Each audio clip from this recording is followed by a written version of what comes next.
Welcome to our channel. Today we how to activate Rackspace Cloud step by step clearly.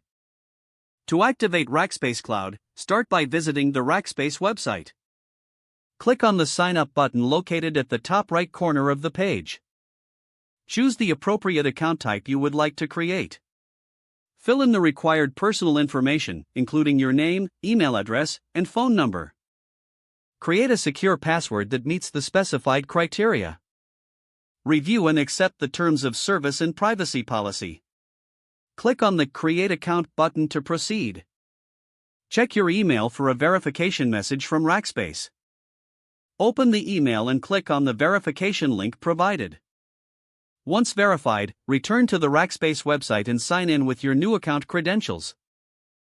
Navigate to the Cloud Products section from the dashboard.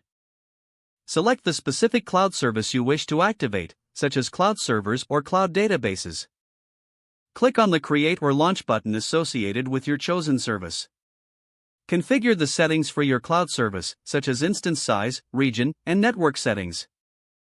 Review your configuration selections carefully. Click on the Create or Launch button again to finalize the activation. Wait for the deployment process to complete, which may take a few minutes. Once activated, you will receive a confirmation message indicating that your Rackspace Cloud service is live. Log into your new cloud service to begin using it as needed. If the page does not load, refresh the browser or try again in a private or incognito window. Make sure you are using the correct email address, then retype it carefully to avoid small typos. If your password is not accepted, use the reset option and create a new strong password you can remember. Check your spam folder for verification or security emails, then complete any requested confirmation steps. Enable two-factor authentication if available to improve account security and reduce unauthorized access risk. After signing in, review your profile details so your contact information and settings are accurate and current. If you see an error message, note it down and try again after restarting your device and internet connection.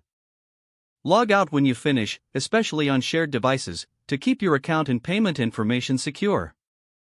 If the page does not load, refresh the browser or try again in a private or incognito window. Don't forget to like this video and subscribe to our channel for more step-by-step tech guides.